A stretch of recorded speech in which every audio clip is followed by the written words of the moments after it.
next guest is someone that is, again, I would say an NHS hero. She's a junior doctor. She's also studying at the moment at Oxford University for a master's for evidence-based medicine, which is fantastic. And also, in her spare time, she is helping the community in ways that you wouldn't know. And I'm talking about not only the community in the UK, but communities in Bangladesh. She has gone viral because the videos that she produces to let people know about coronavirus and how to look after yourself. As you know, not everyone has social media in Bangladesh, in some rural areas.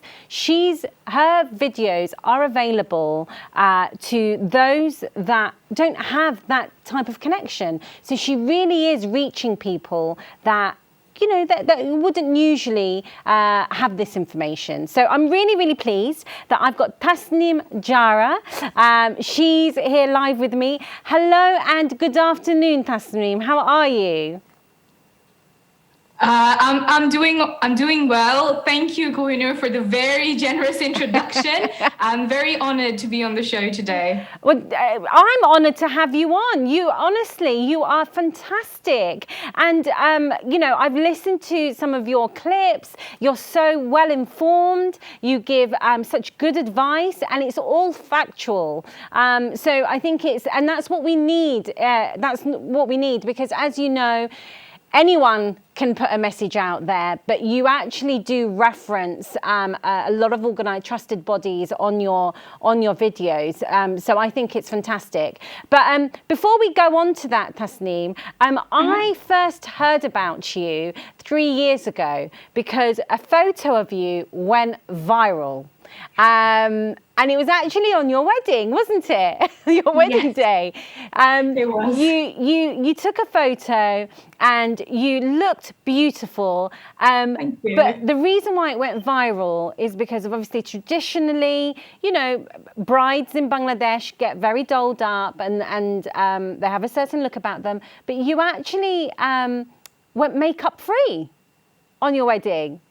Mm-hmm. And you went viral because I guess one of the things that you spoke about is giving control to women over themselves and how they want to be and how they want to be perceived. So before I go on to that, I mean, just tell me a little bit about that and where did that come from?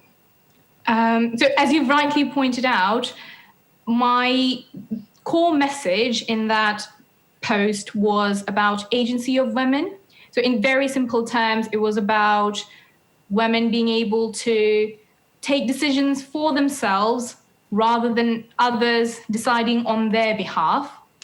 So in that post, I spoke about 3 decisions that I took in my wedding. Other people wanted to impose their decisions on me, but I didn't let them do that. The first was about my wedding dress. Yeah. So I wore my grandmother's sari as my wedding dress. Growing up, I was very close to my grandmother. She was a wonderful person. She had passed away a few years before my wedding, and I miss her terribly. So I wanted her to be as close to me on that day. And my way of keeping her close was wearing her sari. So it was a very emotional decision for me, but some family members didn't understand the sentiment. So they wanted me to wear something that they would choose for me. And after I posted the photo, a lot of people commented that I don't look like a bride, I look ugly, I look like a widow, I look like a maid. I don't know how looking like a maid is a bad thing. Yeah. And this is how I look. So if I look good to someone, all good. If I look ugly to someone, I can't really help it. So I didn't really know how to respond to those comments.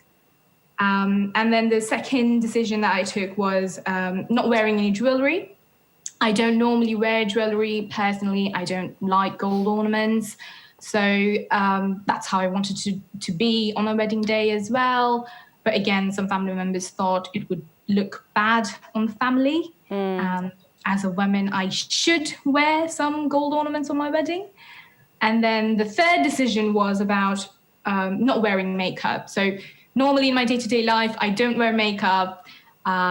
And that's how I wanted to be on my wedding day as well. Yes. So again, it caused a lot of controversy, didn't it? But do you know what? What I think you stood your ground, and for me, you know, as a woman, you should be able to do what you want to do, and I think it's wonderful that you broke some stereotypes, you broke some barriers. I don't know whether you realise this, but you actually are a great role model for young women out there.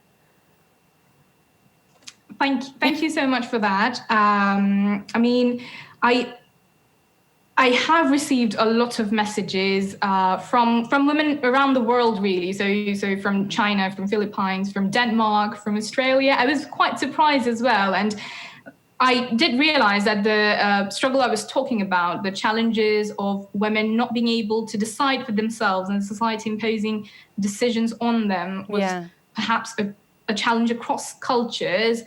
And a reason why it went viral globally was probably because a lot of women did resonate with that message. Of course. So Tasnim, let's talk about what's been going on more recently. Obviously, with the pandemic, we have lost thousands and thousands of people. We're still losing, you know, thousands of people every single day. There are new cases that are happening. But you took an active role in producing videos. You're speaking in Bengali. You are providing references. What made you decide that you wanted to do this? So in a pandemic situation, there also comes what we call an infodemic. So a lot of information, and what was going on was a lot of misinformation being spread. So on social media, posts went viral about certain drugs that were being claimed to cure COVID or prevent COVID. And the thing is, in Bangladesh, people can buy medicine without any prescription. So a lot of pharmacies had sold out of certain medications, and none of those were actually proven to have any effect, really. Okay. And then a lot of unproven practices were also being circulated. So it's summer in Bangladesh. So in the sweltering heat, people are being asked to drink warm water, inhale steam, which are absolutely which have absolutely no evidence in treating or preventing COVID. So it was from a place of a responsibility as well. So that people have access to credible information, so that people have access to reliable information. I started making those videos. So at Oxford, I learn evidence-based medicine. So they teach me how to identify the best available piece of scientific evidence. So I use that knowledge, and then I, as you said, I try to put all the references for all the things that I say in my video. At first, I thought it would be crazy, so it's more academic. People wouldn't probably want these references, but the response has been overwhelming, really. Well, let's just watch a small clip and a little example of what you have been doing, okay?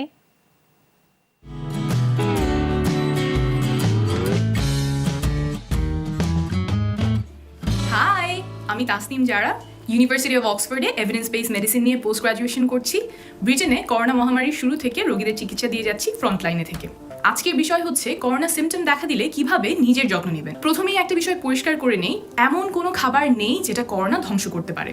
এমনও কোনো খাবার পাওয়া যায়নি যেটা না খেলে আপনার corona সারবে না। বিশ্ব স্বাস্থ্য সংস্থা রেকমেন্ড করে প্রতিদিন 2 কাপ ফল, 2.5 কাপ সবজি, 180 গ্রাম শস্যদানা, 160 গ্রাম মাংস অথবা ডাল কিংবা শিম জাতীয় খাবার খেতে। আপনি যদি এই পরামর্শ শতভাগ মানতে নাও পারেন, যত কাছাকাছি যাবেন ততই আপনার শরীরের জন্য ভালো। শ্বাসকষ্ট ক্ষণস্থায়ী কিনা এটা যাচাই করার জন্য আপনাকে 3টা ছোট ছোট কাজ করতে হবে। প্রথমে একটা ঠান্ডা জায়গায় যাবেন, বাসায় থাকলে রুমের জানালাগুলো খুলে দিবেন, তারপর ধীরে ধীরে নাক দিয়ে শ্বাস নিয়ে মুখ দিয়ে ছাড়বেন। এমনভাবে ছাড়বেন যেন আপনি একটা মোমবাতি নেভাচ্ছেন। এটা করতে করতে একটা চেয়ারে সোজা হয়ে বসবেন, মেরুদণ্ডটা টান টান করে। কুজো হয়ে বসবেন না, কাঁধ দুটো আরাম করে ছেড়ে দিবেন, হাঁটুর উপর ভর দিয়ে একটু সামনে ঝুঁকে আসবেন। ষাটোর্ধ্ব একজন লোক 9 দিন ধরে তার জ্বর কাশি হয়েছে। একটু শ্বাসকষ্ট হচ্ছে, এক আত্মীয় ফোন দিয়ে ডাক্তারের কাছে পরামর্শ চাইলেন। আরও বললেন যে গতকালকে থেকে আজকে রোগীর ভালো লাগছে। বাসায় এসে ডাক্তার দেখেন রোগী হাসছে ঠিকই, কিন্তু ঠোঁট নীল হয়ে গেছে। মেপে দেখেন রোগীর অক্সিজেন মাত্র 66, যেখানে থাকার কথা 95। আর দেরি না করে ডাক্তার সাথে সাথে অক্সিজেন দিলেন, অ্যাম্বুলেন্স ডাকলেন। হাসপাতালে পৌঁছানো মাত্রই রোগীকে নেওয়া লাগে ভেন্টিলেটরে। এটা কোনো কল্পকাহিনী না, নরওয়েতে ঘটা সত্য ঘটনা। রোগীর আশেপাশে যারা ছিলেন কেউই কিন্তু বোঝেননি যে এত ক্রিটিক্যাল অবস্থা। নীরবে অক্সিজেন কমে গেছে। করোনার বেশিরভাগ রোগী বাসায় থাকে। কোনো লক্ষণ ছাড়া যদি অক্সিজেন লেভেল কমতে থাকে তাহলে বুঝে ওঠার আগেই রোগী খারাপ হয়ে যায়। যতক্ষণে শ্বাসকষ্ট শুরু হয় তার আগেই অক্সিজেন অনেক কমে যায়। হাসপাতালে আনতে আনতে দেখা যায় অনেক দেরি হয়ে গেছে। ছোট্ট রুমে 4 জন বসা লাগছে, সেখানে দেখেন একটু ক্রিয়েটিভ হওয়া যায় কিনা, টেবিলগুলো অন্যভাবে সাজিয়ে একটু জায়গা করা যায় কিনা। হাসপাতালের ডিউটি শেষে আমি যেসব জিনিস বাসায় নিয়ে আসি, স্টেথোস্কোপ, কলম, ফোন, এগুলো ভালো করে পরিষ্কার করে ডিসইনফেক্ট করে নিই। ফোন ছাড়া বাকি জিনিসগুলো আলাদা একটা ব্যাগে ভরে রাখি, সেই ব্যাগ বাসায় ফিরে দরজার কাছেই রেখে দেই। ডিউটি চলাকালীন সময় এসব জিনিস আমি আমার পকেট ছাড়া অন্য কোথাও কোনো টেবিলে রাখি না। আমি যেই কাপড় পরে ডিউটি করি সেটা হাসপাতালে যেয়ে পরি, ডিউটি শেষে কাপড়টা সেখানেই বদলে রেখে আসি, হাসপাতাল ধুয়ে দেয়। বাসায় ফেরার পর কারোর সাথে দেখা না করে সোজা বাথরুমে ঢুকে যাই, যেই কাপড় পরে হাসপাতাল থেকে বাসায় এসেছি সেটা একটা ব্যাগে করে সেখানেই রেখে দিই পরে ধুয়ে ফেলার জন্য। গোসল সেরে পরিষ্কার কাপড় পরে তারপর বাসার মানুষের সাথে দেখা করি। আমার পাশের বাসায় যখন অসুস্থ হয় তার খোঁজ নিয়েছি, বাজার করে দরজার বাইরে রেখে এসেছি। I know you are kind, so you will help them. তবে এটাতে আপনার নিজের একটা উপকারও আছে। প্রয়োজনীয় জিনিসের জন্য যদি করোনা রোগীর বের হতে হয়, ভাইরাস ছড়াবেই। তাকে বাসায় থাকতে সাহায্য করে নিজেকেও নিরাপদ রাখলেন। প্যানিক করবেন না, ঘাবড়ে গেলে কোনো উপকার নেই, বরং বেশি বেশি করে নিজেকে নিজেই ট্রেন করেন, সাবধান হতে শেখান। Tasnim, you're brilliant, honestly, and you're very direct, very succinct, and people understand you. It's fantastic.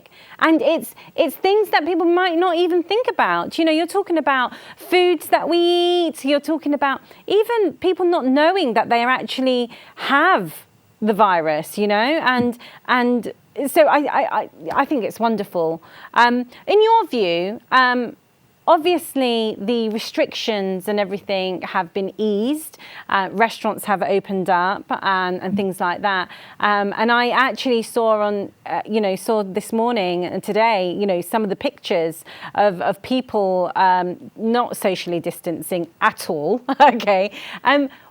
What do you think is going to happen now that it is more eased now? You mean in the UK? Yeah, in the UK. Situation is almost similar in Bangladesh as well. Yeah. So they have these restrictions there as well. So, I mean, if the purpose of easing the lockdown was that people would get back to more normal life, but also you would need to be careful about all those preventive measures, so social distancing and washing hands and all of those that we've been practicing during the lockdown itself. So if people aren't following them, then there might be a second wave, which we obviously all hope won't happen.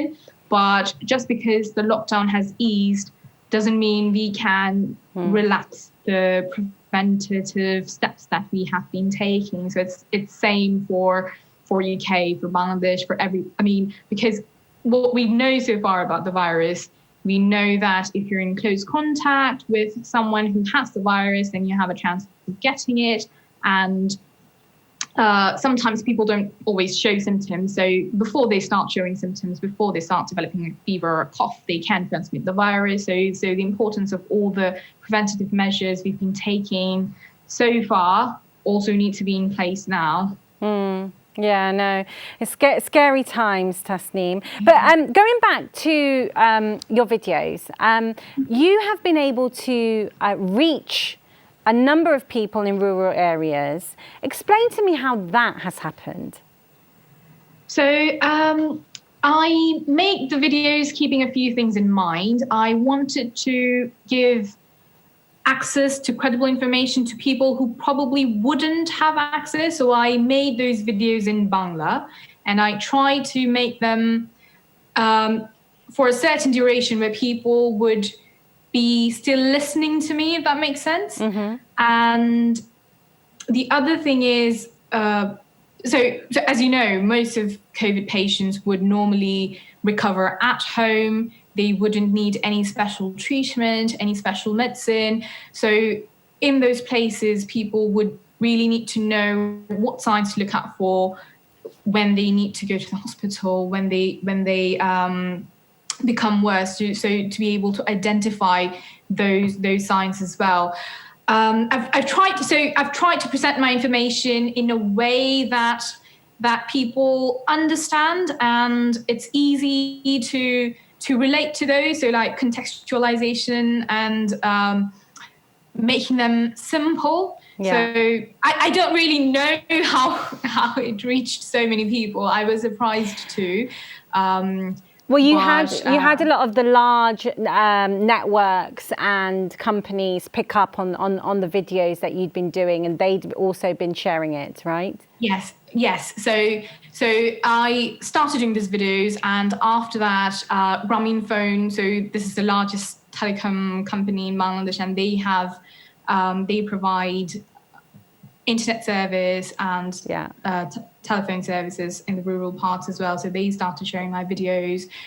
There's the biggest digital learning platform, Ruby 10-Minute School. They also shared my videos, and a lot of other platforms also shared my videos. So I think those helped in reaching the message to people at the margin, or people at the periphery. Well, you've definitely become a household name, especially in Bangladesh, which is fantastic. What are your hopes and desires? Are you, hopefully the pandemic will go. What do you hope to do when this is over? In terms of how would you still like to engage the community by what you've been doing? Well, I haven't really chopped out a plan, so all of those would be uncertain now. But I do hope to continue working in improving healthcare across Bangladesh, also where I'm working. So my plan is to keep working on healthcare, on improving healthcare systems, and we'll slowly figure out what's the best way to do that. Well, I think you're wonderful. I genuinely love watching you. I even share your videos and things like that with my parents. And they forward it on to their family that live in Bangladesh and things like that. So it's just great to have somebody like you that is in the UK, helping people in the UK and also helping those in Bangladesh. Tasnim, thank you so much for taking the time to speak with me. I wish you all the best, and hopefully, will you come back again and give us an update on how you're getting on? Definitely. I loved being on this show. You've been very kind and very generous. I would definitely love coming back. Well, thank you so much, Tasnim, and hopefully we will speak with you soon. Speak to you soon. Take care. Bye-bye. Everyone. Bye. Bye. Oh, that was Tasnim Jara. She's just incredible, not only is she a junior doctor here and she's studying and she's helping people, but just who she is as a person, she's an independent woman. She's really proud of who she is, and I genuinely think she is one of the best role models that we can have in our community. So if you don't follow her, please go and follow her. She's doing an incredible job.